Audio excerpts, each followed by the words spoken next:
Hello, everyone, and welcome back to Sisters of the Strange. I'm Shae. I'm Landrey. Yay! Yeah, I don't have anything, I don't think. We are trying another new setup, so we'll see. As far as like air conditioning goes. Yeah, just... Last week we were like, we're just going to tough it out and just edit out the AC because it's too hot in here.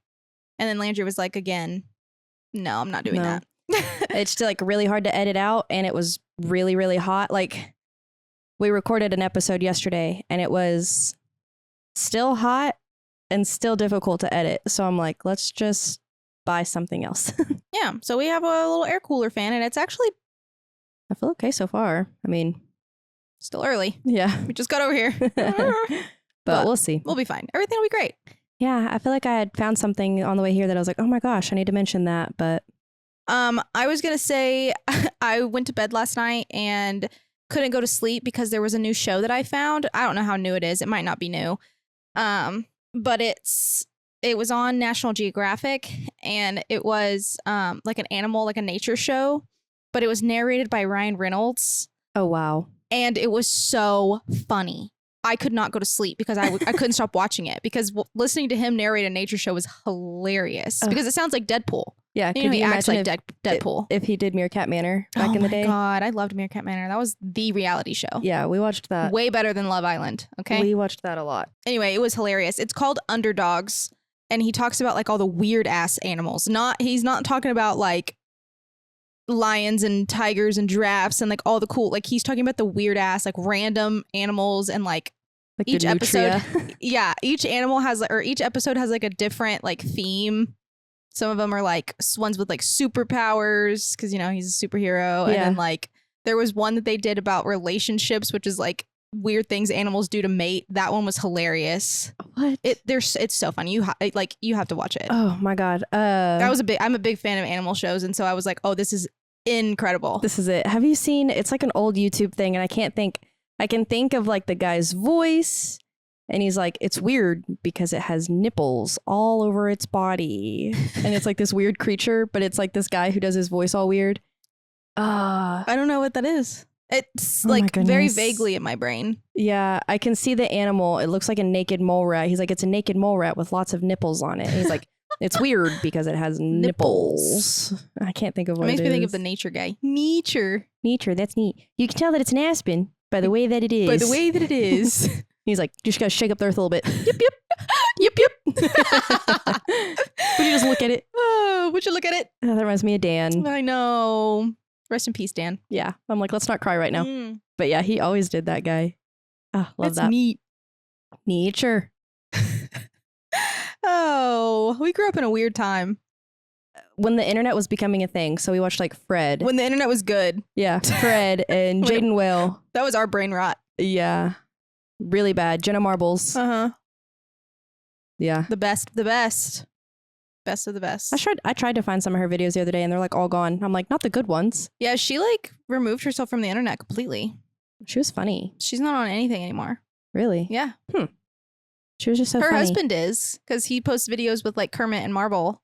Yeah. And I love it because it's so nostalgic. Yeah. Like, Kermit. Ah. What a time to be alive. I know, man. What are we talking about today? Well, today I'm going to be talking about paranormal legends that are born of the internet. That's weird. Yeah. How did we segue into that? I don't know. Perfect? Because I had no idea. You did that. Wow. Look at you. You had no clue what I was doing today. Something's in the air, man. Something weird. Yeah. Honestly, I was talking to Aaron about it last night. I was like, something's up. Like on the way home, I called him and I was like, yapping. Mm-hmm. And I was like, it's just weird. The air is just weird. Oh my gosh. And last night I had this horrible feeling. Like I was laying in bed last night and I kept texting Aaron. I was like, I love you. I miss you. Like, I don't want to be on this, like on the planet without you. Like, I don't know. I just like felt very like weird and like emotional last night, I guess. And I'm not normally like that at all. I'm like the least emotional. And I woke up this morning and like one of my favorite childhood teachers has passed away. And I'm like, maybe that's like why my body, like I knew something felt wrong, but I didn't know why. But I immediately think of Aaron when I think of something wrong just because he works out of town and is in a dangerous job and I'm at home. And so I don't know, I just kind of felt weird. And so he's who I like projected it onto. And then, I was like, oh, that's sad. Weird. That is sad. Yeah. So yeah, the world was doing something last night. Strange. I've done that before where I've like, Had a feeling. yeah, like I dreamt about dad having a heart attack. Yeah, and then it was yeah. like his aunt had a heart attack that night. And it was really weird. Super weird. Intuitive. Some empath stuff. Yeah. Okay, so are you ready to get into it? I'm ready. Okay, let's I'm excited. go. Yeah, I love the internet. Dude, I'm such an iPad kid. I yeah. didn't grow up that way. No. At all. We did not grow up that way at all, but I love the internet. We grew up with like mud, like mud kitchens. And Before now it was a mud kitchen. Yes, and now I'm seeing parents do that for their kids and I'm like, oh, my children will have this. My children will have this. And like fairy gardens and stuff. Yeah, man. We just had like, we would just like take it outside. Like we would just like steal stuff and go outside. The good china. Yeah. And then we'd go get in like, we had a dog named Lucy and she would dig holes and then we'd just like get in the hole with her. Big holes. Yeah. It's a wonder I want to know how I never got bit by a snake. Yeah, same. Even at my mom's house, because I would go walk through the creek, it was like where the culvert was and we'd go all the way through the creek and up in the trees. Remember at Jaylee's house when we would go play in the creek? Yeah. I don't know. Copperheads everywhere. Everywhere. Literally Copperhead Central, and I do not know how we didn't get bit. Thank God. God bless. God bless America. Because we would have died. Still, like, how even did we do that? I don't know, but I'm excited. Let's get into it. Okay, let's go.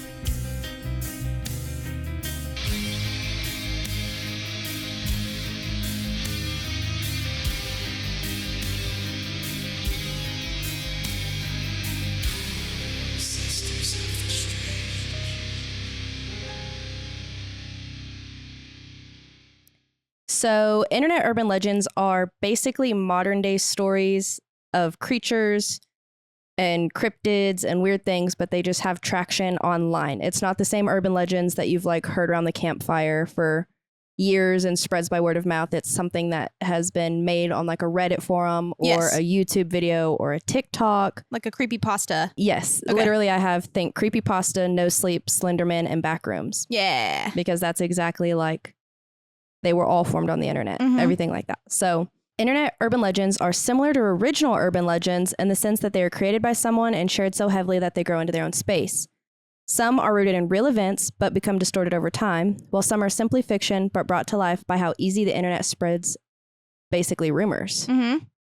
So these legends often gain credibility through made up images, doctored videos, or fabricated evidence that make them seem plausible. Kind of like, again, Slenderman or like the Blair Witch Project, how that's kind of, I get into kind of Slenderman a little bit and like how he was made, but basically these things come to life solely through the internet. And it's just pictures that people have either doctored or AI'd or, just random glimpses of something that people edit just a little bit more. What makes the internet urban legends particularly powerful is their ability to evolve and adapt over time with users. So say Slenderman, which like I said, I get to him in just a second, but say you take him, his story started right. And he started as just like this creepy guy, like this creepy faceless humanoid figure. And he started in a picture through a contest. I go over his history in a minute, but like every person adds on to his story each time to make him something scarier. Kind of like that Momo thing, like how Momo started. When you said that was the first thing that popped into my brain was Momo. And it's like how that started, and it got creepier and creepier over time because people added their own twist or their own story or their own horror behind it. So whether they are tales of haunted video games, cursed websites, or unexplained disappearances, these stories reflect our digital age fears and fascination with the unknown, blurring the lines between fiction and reality. Yeah. As I said, I get into Slenderman, so he's my first guy on the list. So one of the more popular internet urban legends is Slenderman. He's an iconic figure in the internet folklore. He is an eerie, faceless humanoid figure who has become a global symbol of online horror. Slenderman first appeared in 2009 on a forum called Something Awful, where users were challenged to create paranormal images using photo manipulation. A user named Eric, with a username as Victor Surge, submitted 2 black and white photos showing a tall, thin figure in a black suit standing behind children. The character had no facial features, elongated limbs, and an unsettling presence. Surge added cryptic captions, hinting that the figure liked to stalk, abduct, or influence children. It was a chilling backstory and immediately captured the internet's imagination. From that moment, Slenderman quickly evolved beyond the forum post. So if you remember I don't remember him being a thing as much in 2009. I remember him coming more to my front door whenever I was in college.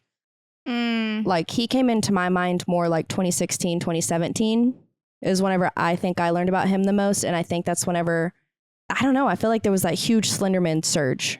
Yeah, there was. Well, wasn't there was a story about some girls who were like having a sleepover? Yes. Are you going to talk about that? I briefly go over it. Okay, I'll let you talk about it. But yeah, I remember that too. But I remember that being like late high school, which would be 2016-ish. Yeah, they did this in 2014. Those girls did. Okay, yeah. So yeah, around, I was going to say 2015, 2016, I remember. Okay, see, but I think I learned about him like, I want to say college, because right after that is whenever all the clown things happened. Oh God, yeah. Remember, like the clown epidemic? Yes. And there was one night I was walking across campus. So we had this really cool studio space where our studio for landscape architecture was. Mm-hmm. It was this old building, one of the first buildings on Texas Tech campus, actually. It was like one of the oldest buildings there. And the inside of it was all brick. Like the floor was brick, the walls were brick. And it was like almost like an octagonal, whatever the hell, however you say it, shape. But it was basically like the front, there was doors on this end and doors on this end, so you could walk straight through. Yeah. And then there was a tree in the middle. All around the top was windows. Mm-hmm. And that was our studio space. So that was where our desks were. So it was a series of just 24 by 36 standing desks. And all of our chairs were like bar chairs. But it also had a study hall in there. So like some of us would study in there. We'd be in there. That's where you draw, like did your drafting and stuff. And so I'd be in there all night. And one night freshman year, I was in there. And then I was walking to my dorm, which was not far at all. My dorm was probably the closest dorm to that building. And it was like 2 a.m. And I was like, I'm fine. I'm just, because they have like little poles that have like blue lights and you can touch them for emergencies. Like if someone's close to you and freaking you out or whatever, and the campus police will show up.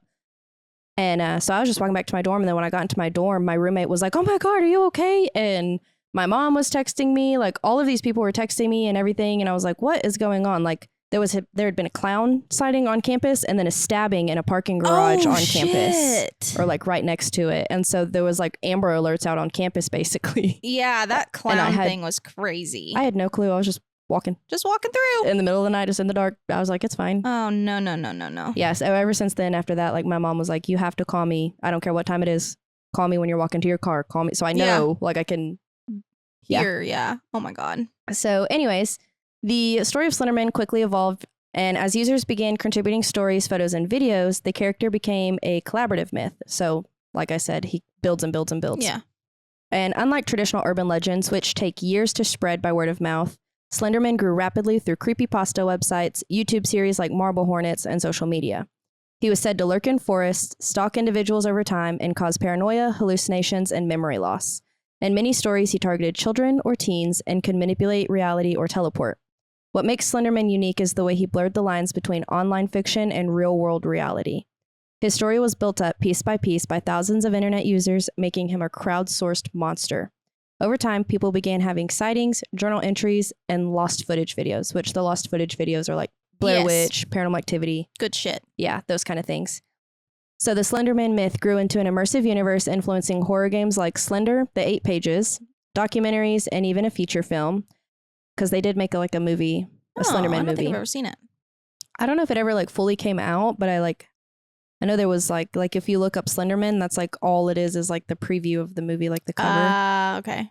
But however, the legend did take a dark turn in 2014 when 2 12-year-old girls in Wisconsin stabbed a classmate claiming they did it to appease Slenderman. Yeah. He is more than just a creepy made-up monster. He represents the collective fears of the internet, which are anonymity, manipulation, and the unknown.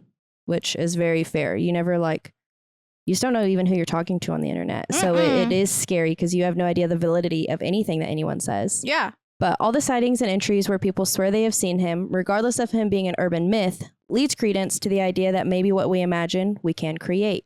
Correct. So this also leads me into the question I often wonder, does someone truly have such a bright imagination to make something like that up?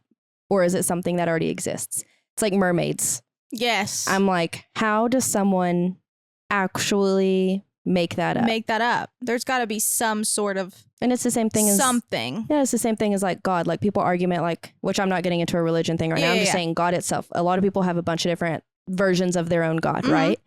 But I'm like, that's not something you can just make up. Yeah. Like, where does it come from? It came from somewhere and it has gotten to this point. It's Yeah. some things like a joke always has some truth in it. A There's lie always always has some truth in Yeah. it. So that's where I'm like, can someone truly make up? Yeah, I mean, yeah. So like, But not from nothing. yeah. Like, So what did they see to encourage this whole thing to start? yeah, or what's going on inside their brain? What have they been doing on the internet? Yeah. You know? And that's kind of what freaks me out about a lot of things is I'm like, I just don't feel like you can make it up. Like even like the demonic creatures out of scary movies, I'm like, they all have a basis and it freaks me out Mm-hmm. because there's something you're seeing somewhere that has made you create this image in your head. Mm-hmm. Yeah, it's a little bit disturbing. Yeah. I remember reading about that, or hearing about that. I watched a documentary on it, I'm pretty sure, about those girls. They were young. They were like 13, like Yeah. 12 and 13 years Yeah. old. I don't And remember that. Came together and stabbed their friend, who they said was their friend, and then killed her. Or Oh. didn't. I don't remember if they actually killed her or not. I think they did. I don't Anyway, they remember got it in at trouble. all. They got caught. And they were like, well, Slenderman made us do it. Like, we were like, we don't remember, but like, we were doing something, like talking about it or doing something about it with the internet, whatever. And like, that's what they told authorities and their parents and stuff, is that they legitimately, I don't know if they legitimately believed that that was what was happening, but that's what they blamed it on. Yeah. I don't remember if it was just that they blamed it on that and they were just both freaking insane, or they truly believed that they were like under the influence of I don't know. this cryptid. I don't know. Yeah, I mean, it's got to it be was the. a very interesting story. That was the first time that I had heard about Slenderman.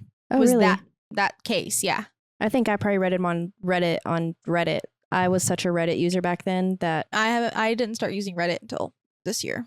Oh no, I was heavy in Reddit back in those days because I liked reading scary stories. Like Mm.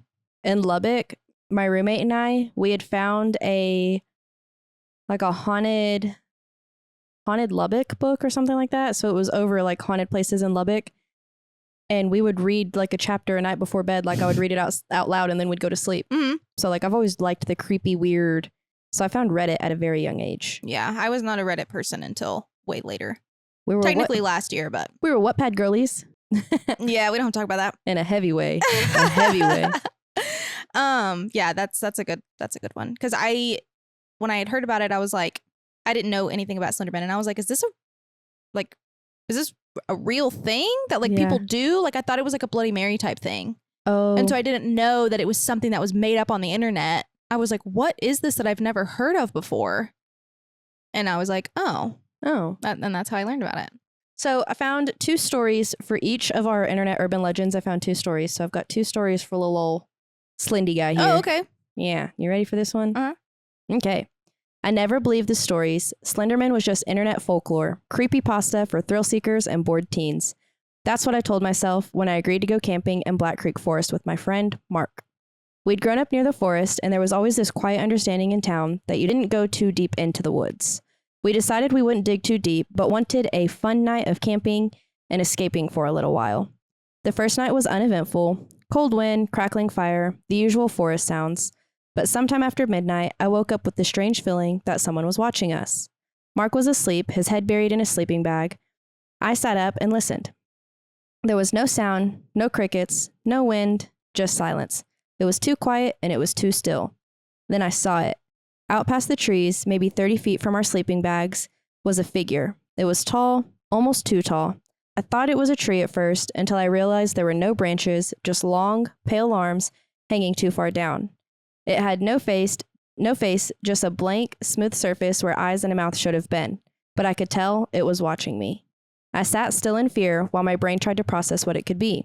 I started to think my brain was messing with me, so I blinked hard, sure it would be gone when I opened my eyes. But I was wrong. It was still there, just watching. Then suddenly, it moved. It didn't walk and it didn't run. It seemed to suddenly be closer, like it skipped a frame in time and was a glitch away. I was surprisingly able to scream, and it woke up Mark. But by the time he sat up, the thing was gone. I told Mark why I was screaming, and he claimed I was just dreaming. Of course, he laughed it off and told me to go back to sleep. I didn't fall asleep right away, but eventually I was able to nod off. The next morning, we woke up to strange symbols carved into the trees around us, circles with X's through them. This unsettled me and I wanted to leave, but Mark wanted to stay one more night. He thought I was jacking with him and wanted to, quote unquote, get proof if I wasn't. He set his camera up outside the tent and aimed it into the trees.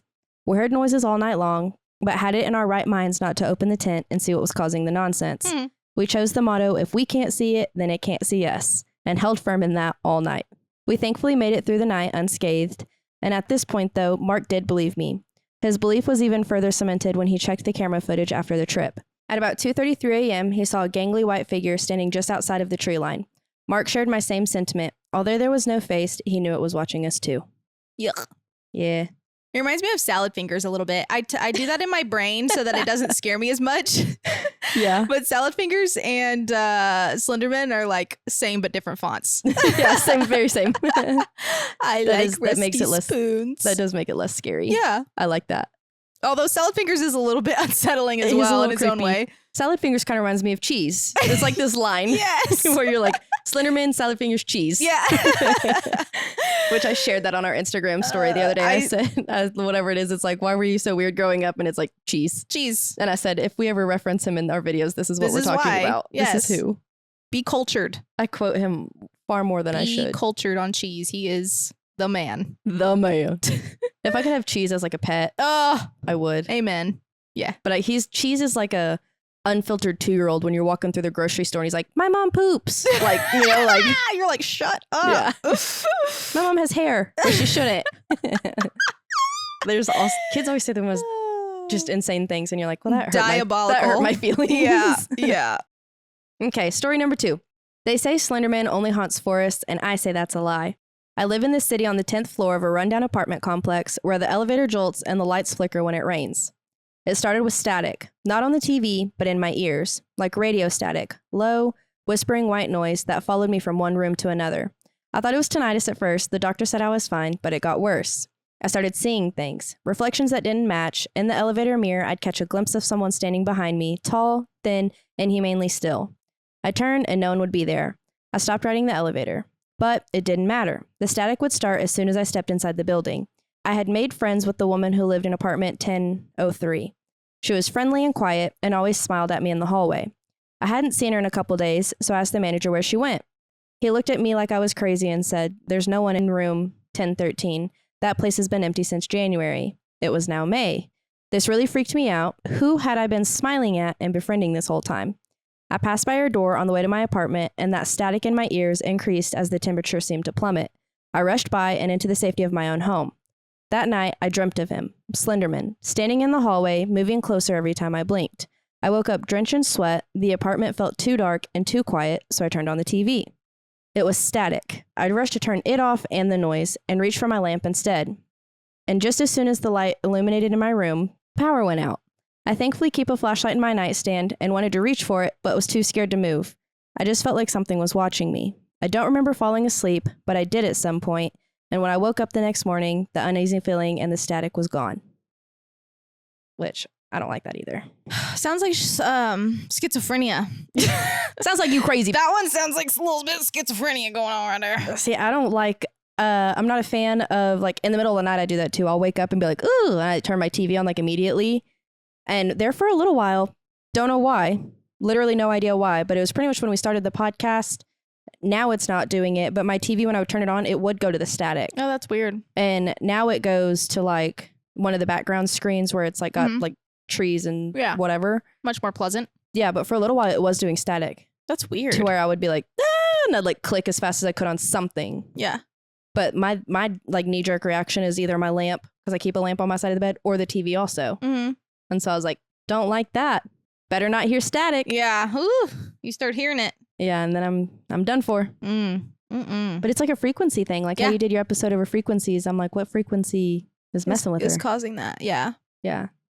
I don't know either. It's spooky. Okay. Our next creature is the Rake. Have you ever heard of the Rake? No. What? No. He reminds me of your sleep paralysis thing you used to have as a kid. He reminds me of that, but he also reminds me of, he could be salad fingers as well. I've never heard of him. So the Rake is another chilling figure in the world of internet urban legends, often considered one of the most disturbing creatures to emerge from the creepypasta community. Unlike more structured myths, his origins are hazier, which makes him scarier. So the legend first gained traction around 2005 when an anonymous post began circulating, describing encounters with a pale, humanoid creature that had long, bony fingers, glowing eyes, and a grotesque animalistic presence. which I just showed Shae a picture of the rake and I'll put one like on screen and it'll be on our social media. He basically looks like a human that has gone gray with no hair, no eyeballs, and is just really skinty. He's a skinty queen. Skinty? You think I'm skinny? You think I'm skinny? He's like jumping in the woods right now. He's like, hell yeah, brother. You'll know exactly who we're talking about when she shows you the photo, because I didn't know what his name was until she showed me. I'm like, oh, I know that guy. You know the usual picture of like, there's like, it's like the most popular creepypasta Reddit picture ever. And it's like this creature crawling at a camera. Like all you can see is like its shoulders and its head. And it's just this like white, bony skeleton creature crawling at you. Yeah. Or the one sitting at the end of the bed where it's like a famous meme for your sleep paralysis demon that's like, when are you going to stop playing video games and go to sleep? Yeah. So the rake is typically depicted as a hairless, emaciated being somewhere between a man and a beast. It's said to crawl on all fours and move with unnatural speed and silence. Many descriptions liken it to a predator that lurks in the dark, invading bedrooms in the middle of the night. Victims often report waking up to see it crouched at the floor of their bed or perched in a corner, silently watching them with a cold, evil presence. Why does he have to be perched? That makes it creepier. So much creepier, because he could just like be standing there, yeah, and he's ready to pounce. Yeah, something about it's something about the predator prey. Yeah, not a fan though. And when things crawl, have you seen there's a giant ass grasshopper on the door crawling. Oh my God, stop. Have you seen the video of that baby that like crawls on it's literally like its back feet, it's like in its hands, and it just and it like runs. Yes, and it's terrifying, and it's a literal human baby. Yeah. Landon was like, oh my God. And I said, oh, if that's mine, kid. Actually, I said, I'm going to teach my kid to crawl like that to scare the shit out of people. But I'm also going to kick it. Yeah, no. Yeah, that's a creepy ass little baby.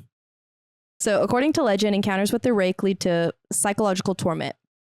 Witnesses speak of intense fear, disturbing dreams, sleep paralysis, and a lingering sense of dread. Some stories even describe people going insane or dying under mysterious circumstances after seeing it.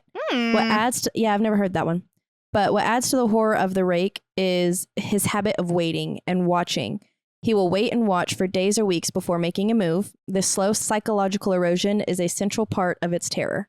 Maybe the rake is who killed Cindy was coming at fucking Cindy. That's what I was thinking too. As soon as you said that, I was like, wow. It's the rake. Sounds like she was being tormented by the rake. Yeah, it's the rake. All right, I'm calling up the Canadian Royal Police Department. Yeah, we know who to call. Mounted police. Yeah, the mounted police. God. So this myth became more popular through a now famous creepypasta story that compiles quote-unquote evidence, such as journal entries, self-harm notes, and old newspaper clippings dating back for centuries. I've never seen that thread. I'd be interested to see it. For anybody, maybe I'll find it and put it in the show notes. I was about to say, you probably can't find it anymore. Let's see what we can do. But it's probably been scrubbed. Yeah. The rake's popularity surged thanks to YouTube horror stories and fan-made stories which portrayed it as a supernatural predator, something primal and ancient. So I have a story for Mr. Reiki Guy, and it starts on April 17th. I don't know what to make of it. I'm still shaking as I write this. The woods behind my house have always felt off, but I never thought I'd see the rake in them. Last night, I went out to check the perimeter after hearing strange noises coming from the trees. At first, it was just rustling, like a big animal moving through the brush. Then, I saw it. Standing just beyond the tree line was a figure. Its skin was pale, almost translucent, and it was hunched over with its limbs bent at unnatural angles. Its eyes were black holes, and it had long, clawed fingers that were dragging over the leaves, making a sick, scraping sound. Ew. I froze. My heart slammed against my ribs, but I couldn't tear my eyes away from it. It didn't run or hide. It just watched me back. My brain suddenly remembered I could move. I stumbled backwards, aiming for the door. My movement seemed to offset the rake, and it hissed at me, this weird and guttural sound. Then it scurried into the darkness. Ew.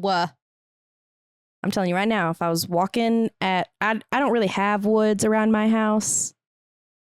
But if I was at like Murphy's house, Dad's, anywhere with woods, and something was on like all fours in a really weird position and said, like hissed at me and gave me like a guttural little like weird hiss. Ugh. I'm out. I'm disappearing. Burning the woods down at the same time. Burn it all down. Throwing a match and running. Something about like the unnatural angles. It's always been that way. Like even all the demonic like movies, it's always like. That stuff freaks me out so bad. I don't know why. Like crab walking to you. Yeah.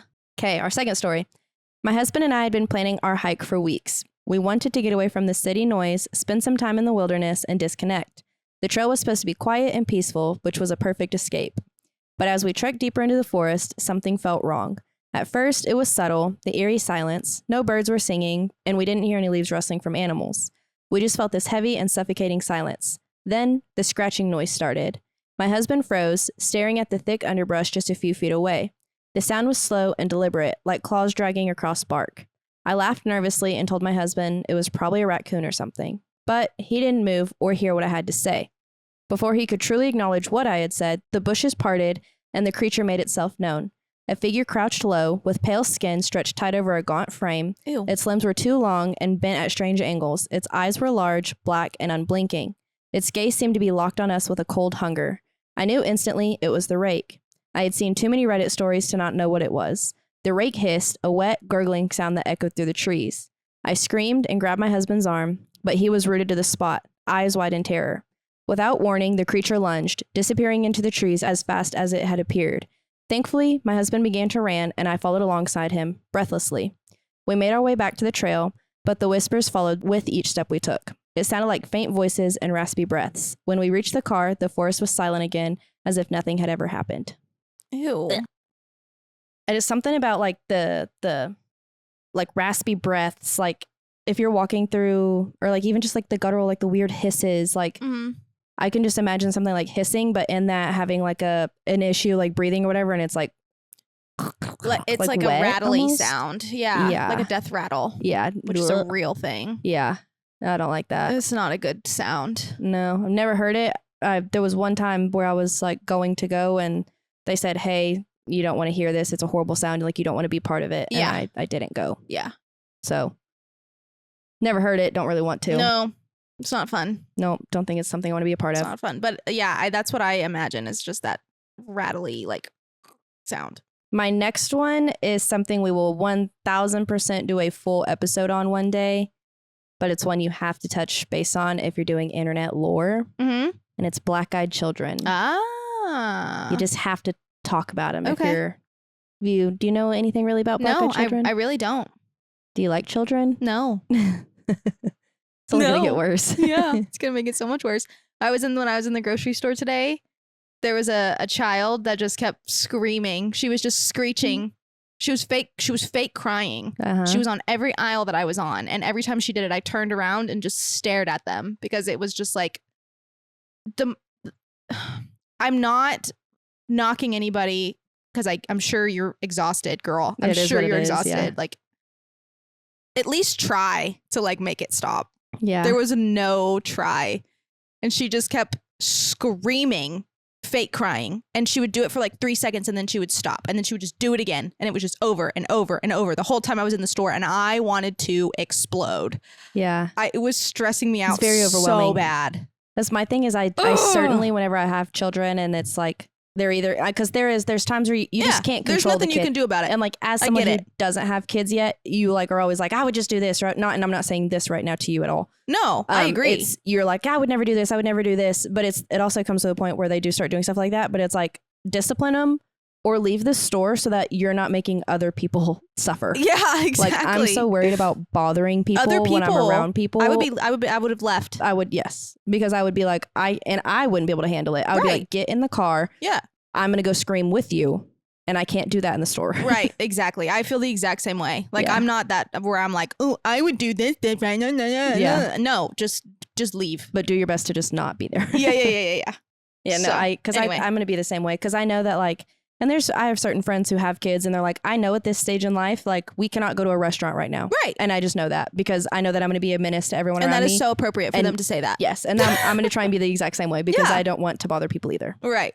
So I get that. Yeah. I mean, we were around kids enough. You're around your nieces and stuff. And I'm around Ella and Nash enough to where when they were babies, which they were great in the store, but it was like, Murphy was like, I used to feel that way. Like, oh my God, just get your kid to stop. And she's like, sometimes you really just can't. Yeah. She was like, I never understood it until like I was a mom myself. Yeah. In the store. And I hear that all the time. So I get it. I totally get it. That's why I'd be like, let's leave. We're just going to leave. We'll try again later. Yeah. Walmart pickup. Yeah. Something. So anyway, scary children. Can't wait. Okay, so black-eyed children, they are sometimes called black-eyed kids or BEKs, and they are Okay, anyways, that was fucking scary. That was fun. That was like perfect. Ugh. Ambiance timing. I hated that. I really wish that there was no explanation for that, but the plug overheated. Yeah, it just got too hot. So, anyway, Anywho's, we're back. okay, so black-eyed children, sometimes called BEKs. They are a modern urban legend that has taken root in the internet's deepest, darkest corners. I've heard so many stories about BEKs. So many. And so many theories on them as well. Like, that's what I'm saying. We'll do a whole episode on them because there's so many stories of people encountering them. Ah. That, like, me touching 2 stories doesn't scratch the surface. Yeah. And, like, going into theories and conspiracies on all of them on it, we'll do a full episode. Okay. But they had to be involved in this one. It just has to. So these eerie humanoid figures appear to be children or teenagers, usually between the ages of 6 and 16. They're normally dressed in outdated or plain clothing, and their eyes are completely black. No pupils, no nothing, just straight black-ass eyes. So at first, they do seem like normal and ordinary children until you notice their eyes. And normally right whenever you see their eyes, you like get this like immediate trigger of just like fear. Like you see their eyes and then all of a sudden you're like, oh shit. Yeah. Okay. Like at first you're like, oh, a kid. And then you see the eyes and you're like, fuck off. Never mind. Yeah.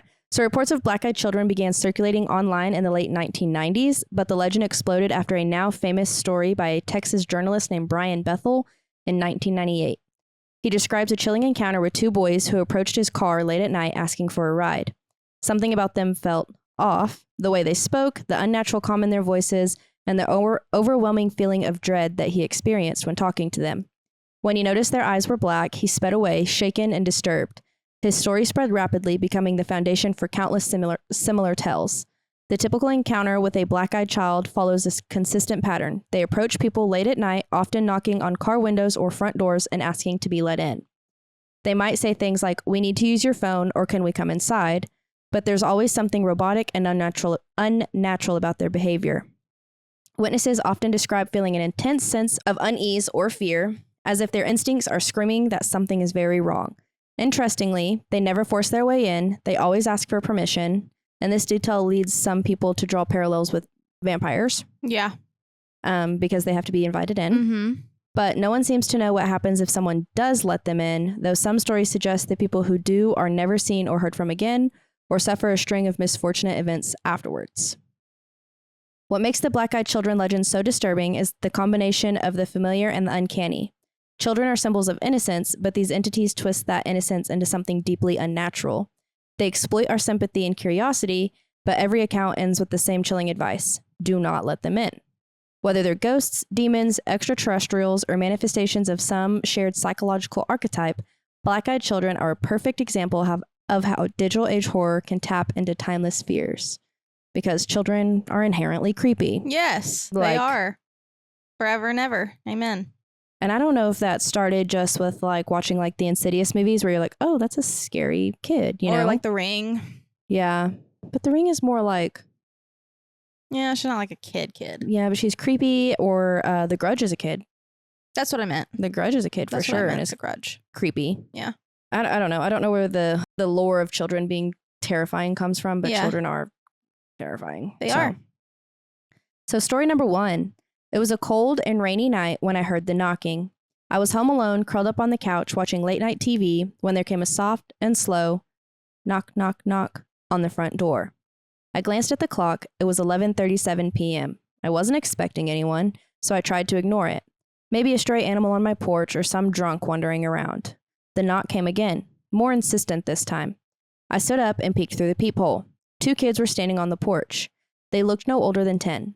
They wore dark clothes soaked from the rain, but what made my blood run cold were their eyes, completely black, like deep pools with no whites at all. The boy spoke first. His voice was soft but oddly monotone. "Can we come in? It's cold outside." I hesitated. Something about them felt off. The girl stepped forward, eyes wide and unblinking. "We won't hurt you," she said, smiling too wide and too empty. "Who are you?" I asked through the door with my voice breaking. They didn't answer, just kept staring at the peephole. I checked my door was locked and backed away. I convinced myself it was a prank and that some weird kids were just messing around.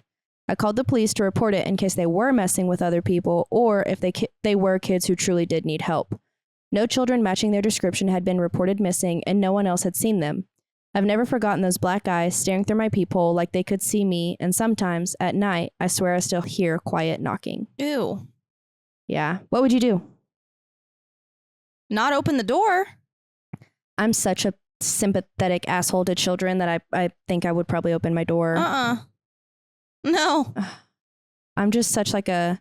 I mean, until I saw their eyes, and then I'd be like... Especially if that happened out here.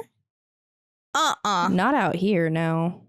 No. No, I get a lot of There should be no reason there's a child knocking on my front door out here. No. Ever. My problem is I don't think twice. Like, I still don't think twice. I'm home alone, or even Landon's in his room, you know, but like, I hear a knock and I open the door. Maybe at nighttime I wouldn't, but like during the day and the afternoon, I just open the door. I don't even like look. I'm like, oh, then I open the door and I'm like, well, I need to not do that. Yeah, you need to not do that. It's normally like salesmen. People try and come sell pest control in our neighborhood and stuff since we're on the water and all of that. But like, and then I'm like, Yeah. But like Landon's friend, one of his friends that comes over, I just open the door for him, but I can tell it's him because of the way he knocks. He knocks like the freaking police are at my front door. He's like, boom, boom. Instantly pisses me off. I'm like, go home. Go away. Go knock on his window if you want to do that. Yeah. Do not knock on my door like that. It instantly, like, so one of those noises that makes you just, and all of a sudden I hear this agitating sound. Yeah. Yeah. Pisses me off. Oh, God bless. But I do feel like if I saw kids and I didn't see their eyes, that I would just, like if I hadn't seen, I would already have my door open. They can't hurt you if you don't invite them inside. No, but I have another story, and they're not as insistent, but there's stories where they are insistent. Like they will just keep banging. Oh, no. Like, let me in. No. Yeah. No. Absolutely not. You can stay your ass right there on the porch. Right there. I don't care how cold it is. I'll get you a phone. Yeah. Who do you need me to call? Give me the number. Yeah. Yeah. I'll dial it for you. You put your ear up to the door. Right here. I'm so bad though. I have a really soft spot for kids, man. I don't know. So the second story. I was driving home late one night. The highway was empty except for my headlights cutting through the fog. Suddenly, my headlights made contact with two kids standing at the side of the road. They were soaked from the misty fog. They looked young, maybe 10 or 11. Their clothes were old-fashioned and worn. I came to a stop and rolled down my windows to see if they needed help or to ask why they were out in the middle of nowhere, but as soon as I went to roll down my window, I noticed their eyes. They were black as night. No whites, no pupils, just pure, endless dark. It didn't put me off too much, but I noted the oddity and rolled my window down just a hair. Need a ride? I asked, my heart pounding. The boy stepped forward. His voice was soft, almost hypnotic. Please, it's very cold. We just want to go home. I glanced at the girl beside him. She smiled, a creepy, too-wide smile. I shook my head. Sorry, never mind. I can't, but I can offer you my phone or call the police for you. They didn't move, just stared. Those eyes burned into me like they could see through my soul. The boy whispered, you don't know who we are, but we know who you are. As soon as his words registered in my mind, I hit the gas and let the fog swallow them like shadows. When I looked in my rearview mirror, they were gone. Yeah. But yes, exactly. Immediately. Burning out. I'm burning out. I'm throwing gravel, baby. I'm black smoking that Cadillac. I just imagine like, yeah, you know, when you hit the gas in your head. Yeah. Yeah. Immediately. Nope. Immediately not. If any child, I don't care if your eyes are all the way black or not, and you tell me that you know who I am, but I don't know who you are. I'm gone. See you later. Is it always two of them? Normally, yeah. It's normally like a girl and a boy. That's so Most weird. stories, it's a girl and a boy. That's so weird. Sometimes, which we will get into another episode about this and like have way there, because I can remember a story where someone does let them in their house and doesn't realize their eyes until they're in their house, but then they start getting like nosebleeds, the misfortunate events situation. There's a story about a guy in a parking garage, but there was like 5 of them. So like I'll have to find that one. Like There's whole horde of them. Yeah, I've read a lot of stories of these little creature kids because they kind of like they just ring weird with me. They like I don't know, something about them just is strange. There's also some stories though where there's like men in black with a black SUV at the end of the driveway, like with the kids. Oh, so there's that's where kind of there's a conspiracy around all of that. I'm interested in that. Yeah, so we'll touch on that one day. I think we have black-eyed kids picked out for sometime in October. Yeah. So we will go over it again. Because if you're new here and didn't log into one of our episodes, we have a lot of really fun stuff coming in October. Yeah, October is going to be a lot of fun. So I think it's one of the stories I'll do it in I October. know I keep thinking of stories that I want to do, and then I'm like, no, I want to wait until October. I know, that's why I've already started lining out my episodes from now until then so that I don't. You don't cheat. Yeah, my episode today was supposed to be like haunted dolls, and I was doing all the research, like history of dolls, why they're haunted, why they're scary. I sent you a thing and it was like, why is she scary? And you were like, are you kidding? And I'm like, that's a question I have to answer. Right. That's how I go about writing my story, is I ask myself questions that I want the answers to. Yeah. We want answers. We want answers. That's exactly how I go about my episodes. And then I'll give I'll give history, whatever. Yeah. But I changed the episode from just being one haunted doll to like multiple 4 or 5 haunted dolls. Yeah. And I was going to do it, and then I didn't. I just didn't feel like finishing the research. Like I was like phasing out of the research because I get that way. Uh-huh. And then I was telling you about it yesterday because you did a story over Cindy. And Cindy's our haunted doll, and then it had Otto in it and whatever. Yeah. So that's in our last episode that was posted. But also when I was watching my twin paranormal for the week, they went to the haunted doll house in like San Antonio or whatever. And I was like, what is going on? What are the odds? What are the odds? What are the odds? We need to go there. Yeah. Woo. Yeah, I guess. I don't like dolls either, man. I don't like dolls either. So there's a haunted doll room at the Haunted Museum in Vegas, Zach Bagans Museum. I don't know if they like change up the like rooms. I don't know if they I don't know, like not so much like change up the rooms, but like change up the tour, kind of like the order of like where you go. Oh, maybe. But when we went, the haunted doll room was the first like room we went into, and I don't know that's necessarily like haunted. It's just a bunch, a ass ton of just dolls from floor to ceiling, like piled onto it, like just everywhere. But it's this tiny little. It's like the size of like a walk-in closet. It's very small. Yeah.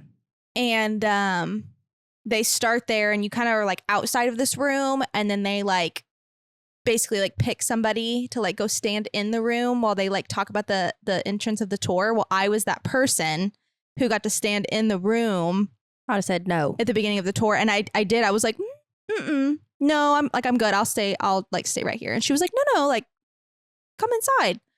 And I was like, no. And my mom was like, you wanted to come in here. And my husband was like, get your ass on, get. You're the one who brought us all here. And I was this is your birthday. Okay. So I just like went and stood in like the middle of the room, and she's like talking and like giving like the layout of the tour and like talking about the things and all the whatever, the dolls. Because, you know, they have Peggy the doll there, and she's like talking about Peggy, and she's like, we'll get to meet her later, whatever. She's just like talking, and we're like listening. And then a fucking midget like jumps out at you. I'm kicking. I'm so sorry. I would kick on instinct. It scared me. I was like, ah!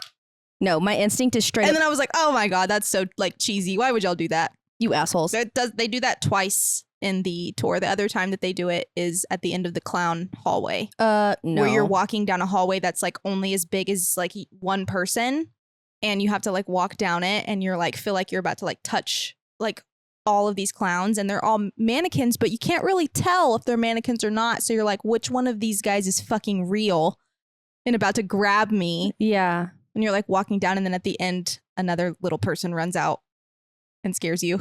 And I made it past, and so like I made it past the corner, and so it was like me, Damien, and then Landon was behind us, and they got Landon, and he screamed like a little girl. And I wish on everything that I had that I could have the footage of that, because he like jumped and like knees up and like a little girl scream. And we were making fun of him the whole time. It was so funny. Oh God. No, just the way that you said like a little person skitters across the floor. It just reminds me of that video, and it's like the raccoon or whatever that little animal is, and it's like and it just like skitters across the camera. Yes. Oh no. Exactly. I don't do jump scares very well. Certain situations I freeze, other situations I'm swinging. Mm-hmm. Like one day, I think it was, I almost want to say it was Landon, and I like, and I was, you didn't even scare me. You didn't even scare me. Yeah. No, dude, my reaction though is straight up like I'm hitting, I'm swinging, kicking. So if something like runs in front of me, I kick. Oh, sorry. Yeah. Jump scare. It was weird because I wasn't like, I was not expecting any sort of like jump scares in that place. And I was like, you why were would just y'all expecting do it to be like that? just like the haunted natural vibes. Yeah. No, I don't like dolls very much. And in the Nazareth, which is a like haunted hospital in Mineral Wells that's run down, the whole basement has a doll room. Ooh. There's a basement, like a room in the doll, like down there. I don't know. I'll talk more about dolls whenever we do a doll episode, because I have just like some personal, not like anything personal with dolls, just like kind of some funny stories with dolls that are kind of mean, but it's fine. I like it. I like it. Okay, so we've got, I think, two more internet lore. Okay, let's get into it. So one of them, the next one is the Backrooms. Have you heard of the Backrooms? Yes. Love the Backrooms. Okay. So the Backrooms is one of the most surreal and unnerving internet urban legends to emerge in the most recent years. It's a pretty new thing, I feel like. I feel like it's gotten very popular recently. It is a digital myth that turns something familiar into something deeply unsettling. It began as a single cryptic image posted on 4chan, which I guess is some sort of Reddit, maybe stream or something like that, because I've read multiple things that had to do with 4chan in all of this. In 2019, it was a picture of a yellow-tinted, fluorescent-lit room with stained carpet, buzzing lights, and no windows, just endless, featureless space. The caption read, "If you're not careful and you no-clip out of reality in the wrong areas, you'll end up in the backrooms." So no-clip basically means like jump. Glitch, yeah. The concept is simple but terrifying. The backrooms are said to be an alternate dimension or space that exists just behind the fabric of our world. You don't enter them on purpose. They're kind of a glitch in reality. One moment you're walking through your office or taking a wrong turn down a hallway, and suddenly, without warning, you've slipped or no-clipped into the backrooms. And once you're in it, it's almost impossible to get out. So level 0 is the most iconic, a seemingly infinite maze of yellow wallpaper, damp carpeting, and the constant hum of fluorescent lights. The air smells musty and there's no sign of life, just the oppressive silence and that nagging sense that you're not alone. But the legend does not stop there. Over time, fans and creators expanded the myth, creating entire levels of the backrooms, each with its own environment, dangers, and entities. Some levels are cold and industrial, others pitch black or filled with decaying office spaces. Certain levels are said to have hostile creatures, faceless things that roam the halls, and are drawn to noise and movement. There are also tales of other trapped wanderers, some of whom have gone insane after days, weeks, or even years of searching for an exit that may not exist. What makes the backroom so disturbing is how it warps the mundane. It's not a haunted house or a cursed artifact. It's an empty office space, a stairwell, a hallway, spaces we move through every single day without thinking about. But in the backroom, those spaces are endless, lifeless, and subtly wrong. So the horror of this does not lie in jump scares, but in the atmosphere. Yeah. So I don't know if I say this after the story or before the story. It's not here. I don't know if I ever said it at all, but it reminds me there's an American Dad episode where they basically end up in a backrooms. It's the maze. It's like a maze out of I think it's based off of some sort of movie or show, but like they get stuck in this maze and there's just like these creatures that randomly are coming out. But it just reminded me very much of like Backrooms, the episode does. Whenever I was doing this research, I was thinking of that. But I think the most stories I've ever actually heard of the Backrooms is like people being in department stores and then they're just like you go to the bathroom and, you know, like for whatever reason, my brain goes to the old Belk that was in town. Yeah. Over by like Brookshires. Yes. That was over there. Or Bells. It was Bells. Some people call it Beals. Like, because it is Bealls. But I always called it Bells. We always called it Bells. Always called it Bells. But I've heard it called Beals. Okay. Anyways, there used to be one in town. And that's, for whatever reason, that's where my brain goes to whenever I think backrooms. Serious I think backroom vibes. Yes. And like even just going to the bathroom, I can imagine, because there's a play area by the bathrooms and the dressing rooms. With the little... Yes. Yes. Oh my God. I can very vividly, that's where my brain goes. Yes. And I don't know why. No idea. But Huge that's vibes. where it goes. Yeah. I saw a video the other day on TikTok, of all places, of Ridgemar Mall with no people in it the other day. And like so many of the stores are closed down in there now. There's like hardly any store. Like I thought that it was completely closed down. Like I didn't actually think it was, but seeing it on there, I was like, did it close? And people were like, no, there's just like not as many stores in there anymore. Because no one shops in person. Nobody shops in malls anymore. And well, I went to Hewlin the other day for the first time in forever, which I was so uncomfortable with. The mall just freaks me out for some reason all of a sudden now, because the malls have just always reminded me of like being shot at. Yes. So I don't really like them. Yes. And so it felt normal when I was at Hewlin, but that video of Ridgemar was so unsettling. It was like a time capsule. Yeah. And there was like no people in there, and it was just very backroomy. Like extremely. There's like pictures people upload and they're like Ridgemar Mall in 1978 or whatever. And I'm like, it still looks the same. And it's kind of looks creepy. like that. Yes. Yeah. The freaking fountains with the big turtles. Mm-hmm. Yeah, exactly. Yeah, not a fan. The place, the big playground in the middle of it. See, I think for whatever reason, malls have always unsettled me, but I didn't go to them very regularly. Like we did. We all went the time. we went like, I mean, I went with you and your mom more than I went with anybody. Mm-hmm. But like in movies and shows, it's always like, we're going to go hang out at the mall. Our mall was like 45 minutes away. What do you mean? Yeah. Like we're not going to go just hang out at the mall. Yeah. So I think that's kind of one of the reasons it feels so off as well. It's weird. Yeah. Is the movies and stuff created it to be like this big, cool like space. Social and like we just didn't really we didn't go have do that. Yeah. So we to had me, Jump Extreme. Jump Extreme was. Which is also backroomy. Yeah. Especially when we'd stay after. Yeah. Yes.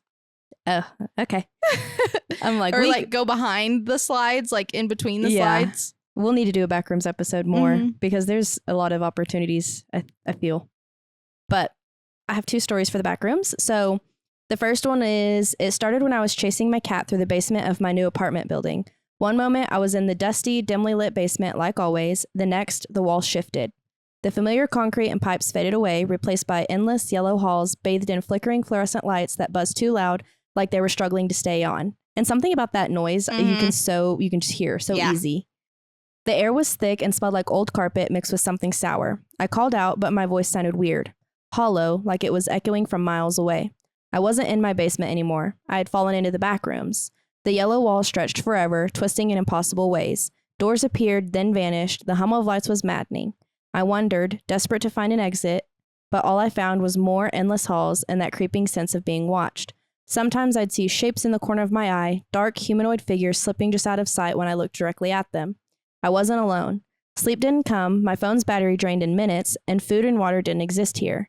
I marked the walls with whatever I could, scratches, bits of my shirt, but the marks faded like they'd never been there. Time had no meaning, and then the whispers started. Soft, almost unintelligible voices coming from the darkness beyond the buzzing lights, calling my name and laughing. I ran. The halls twisted, turning me back toward where I'd started. The exit, a door with a faint glow. I opened it, hoping for freedom, but I was back in the same yellow hallway. No escape. I'm writing this on my phone, battery at 2%. If anyone finds this, don't look for me.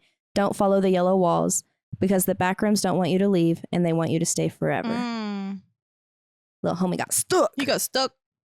That's what I feel. RP? I feel like that's what would happen if I ever did shrooms. I feel like I'd be like, I'm in the back rooms.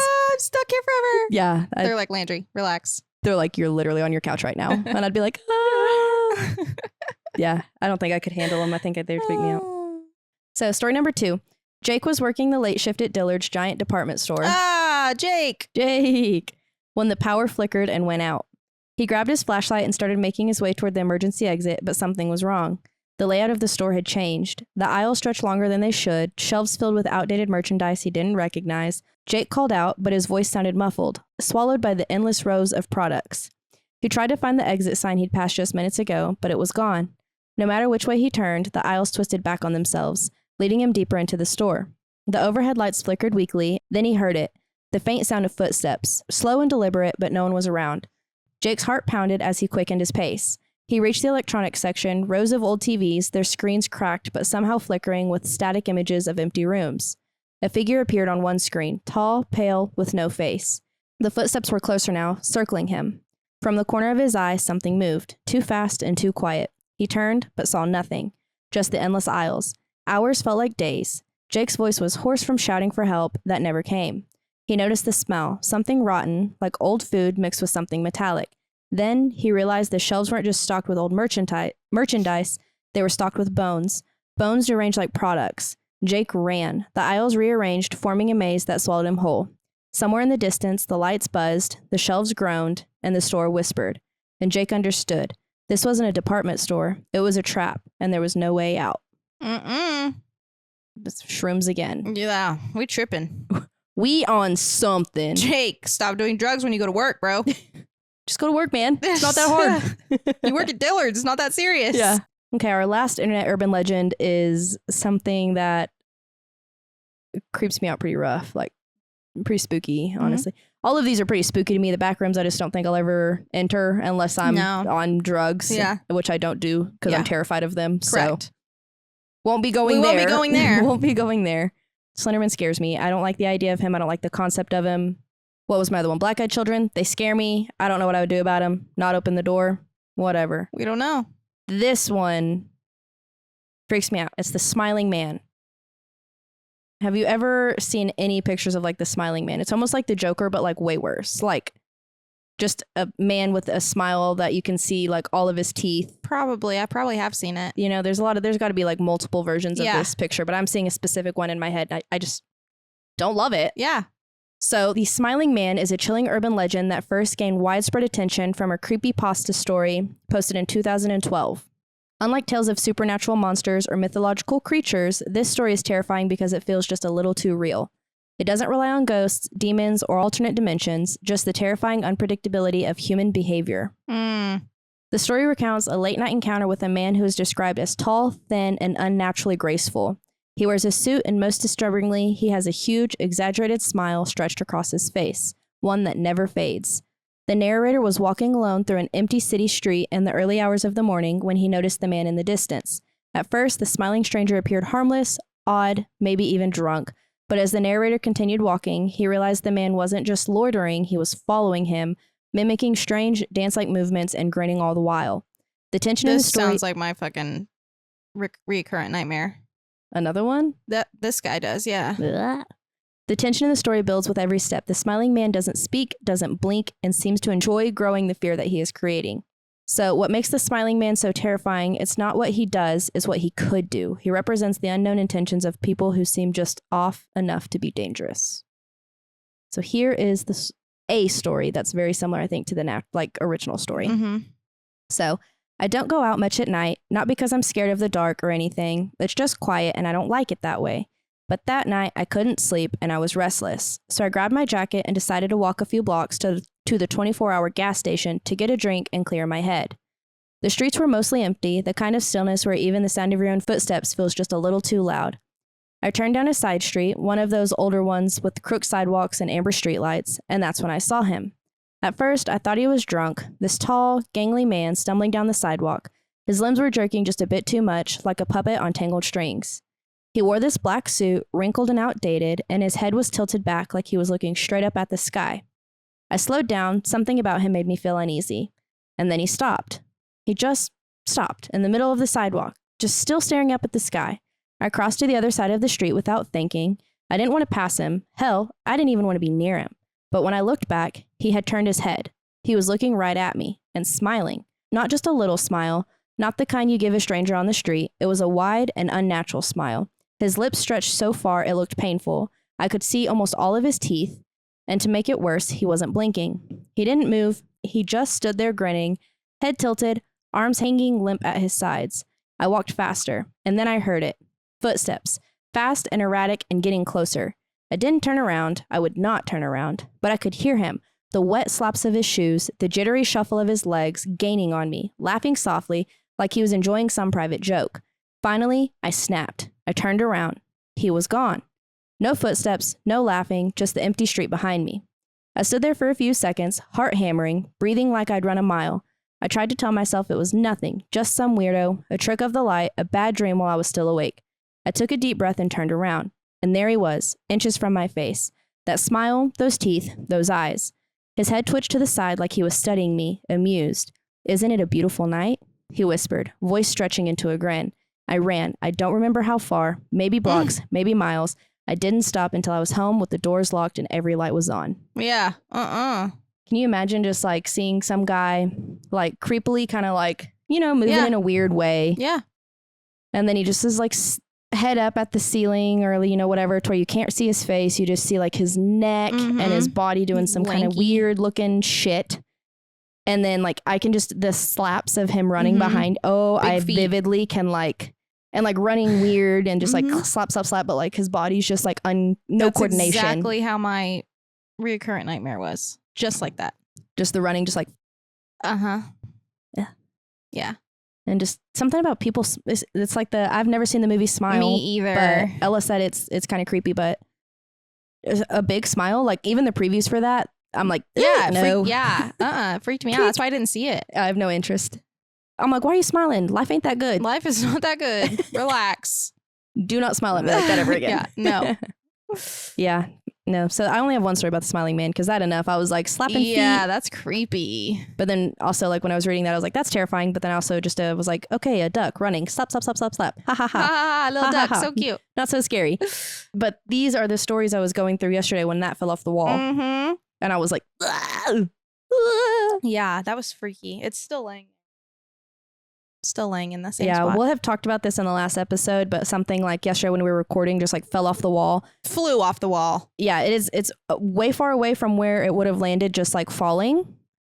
And there's quite literally no draft over there. We've talked about this before. The AC unit's above our head and it only puts air directly like right here. We have it turned off. It was on yesterday, but it doesn't put air over there at all. No. There's no air flow And over that there. has been hanging over there for literally years, and it has literally never one time fallen off. Ever. But it'll be in the I took a video of it. We'll show it to it'll be in you. the last episode. It should have already passed by now, but I was doing this research when that happened. And it was like, We were like, okay, so there's this thing called the tulpa theory. And it is a fascinating and unsettling concept on both internet lore and spiritual physiology. At its core, a tulpa is a being or entity that is created entirely through mental focus, belief, or imagination. So it's something that you quite literally just think up. Yeah. Yeah. Like manifesting. But basically, so the tulpa theory could be explained for like all of these things. It's just something that we've basically created. You think up in your psyche. Yeah. So that's one whole situation. It's like a power of suggestion, all of that. Mm-hmm. And then, which it's also kind of just, that's very similar to just a digital. It's like an egregore. So an egregore is also something basically that you've created. So it's one of those things like you have to ask yourself, like, is it something that was made up? Like I asked in the very beginning, is it something that has, are all of these something that is rooted in just a little bit of truth? Yeah. Or is it something we've completely fictionally made up, but now it is alive because we made it come to life? Yeah. Like something that could actually physically be seen. Yeah, like did we bring it to life by talking about it and growing it so heavily? Yeah, probably. I could see that. Because, I mean, so many people have so many encounters, especially with black-eyed kids. Like that did start on the internet, and so many people have stories of black-eyed kids. But yeah, it's like, is it something that are all of these things that have some truth, things that have actually already existed, like Bigfoot? Like, is it something that like is real? Or is it something that's not real at all and we just talk about it all the time and make stories? Or is it something that we've made enough stories to where now it is a real thing? Like, is there actually a Slenderman running around now because we have genuinely brought him to life? Which it also ties into being like, is life just glitch in the matrix? Yeah. Is it something even real? Is it something we have brought to life because we live in like a matrix where can just be brought upon? Yeah. Can we literally just like pull it out of the ether and make it a thing? Yeah. It's an interesting theory. Yeah. That I don't completely disagree with. But I will tell you what I think. I think that these internet lore creatures would be something more that could be like pulled out of whatever and made to be like this, I don't know, entity type thing because of all of the stuff that has been brought upon it. Yeah. But something like Bigfoot, mermaids, Loch Ness, those things I feel like were not just like brought upon. Yeah, just made. I think those are real. I think they're real. I went to Loch Ness. Yeah. Mm-hmm. Was it beautiful? Oh, so cool. It is black water. So it's very easy to imagine. Like I was at the castle, like Urquhart Castle, or over Loch Ness. Yeah. And so it's very easy to imagine like something is in there. Yeah. Something's in there. Yeah. Yeah. And then like Bigfoot, I think there's like a truth to him as well. It does. It all blurs the reality, like the line. And you're like, shit, I don't know. The internet lore really blurs the line between real and... Do you believe in mermaids? Yeah. I do too. But I think they're evil. Sirens. Yeah. I love lore. Whenever I was little, when I was young, when we lived at Meadow Drive, the only thing I did ever was look up weird shit on YouTube of like creatures and like ocean creatures and mermaids and like cryptids, literally. We wanted to be mermaids so damn bad. Oh, I wanted to be a mermaid so bad, but I would just watch those videos for hours on end. I'm pretty sure I watched every single one that was on YouTube at the time. Yeah. Like, because there would be times where I'd be watching them and I would think it was a new video and I'd be like, I already saw all this footage. I already seen all this I've stuff. seen this picture. I need new evidence. Yeah. Like, that's the shit I did all the time. Yeah. Like, people posting photos of Loch Ness, like all the different footage and pictures of Loch Ness. And that was before, I say before AI, but like things could obviously still be doctored back then at that time because we still had the internet and all of, Photoshop and stuff like that.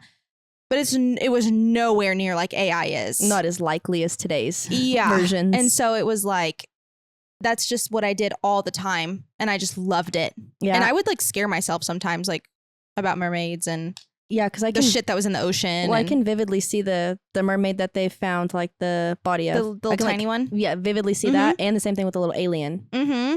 I can like see those. Yeah, those pictures easy. used to scare the shit out of me. Yeah. But I was so enthralled by it. I was like, I need all the evidence. I was like 10. I'm like, mermaids are real. Evidence.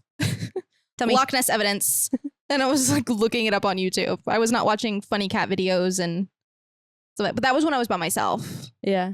Like, remember my mom's old Dell, the red laptop? The red one. Mm-hmm. Yep. That's what I did all day, every day when I was by myself. So we will be discussing all of these things in detail because Shae has all the evidence. I have stored. all the evidence from early 2000s YouTube, okay? Sources cited. Yeah.